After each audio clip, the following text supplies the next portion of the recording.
The highest form of intelligence isn't IQ. According to neuroscience, the rarest form of intelligence is something completely different. Most people never fully develop it, and those who do quietly begin to outgrow their old patterns. It is called metacognition, the ability to observe your own thoughts as they happen, not reacting instantly, not living on autopilot, but watching your mind in real time. Most people don't do this. They react, they repeat, they stay trapped inside the same mental loops. But the moment you pause and observe your own thinking, something deeper begins to happen.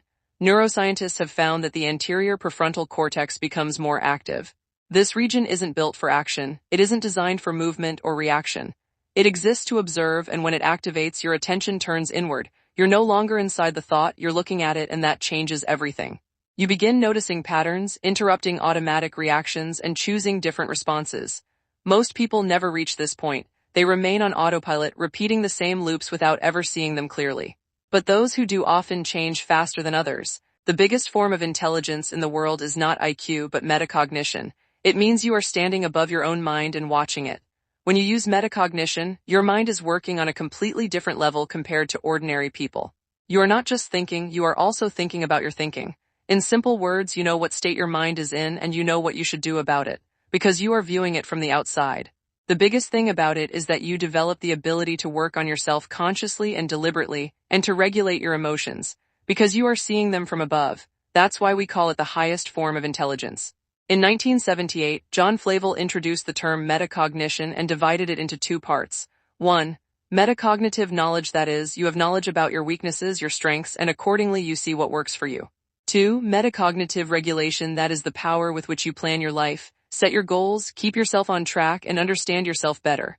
One part cannot work without the other.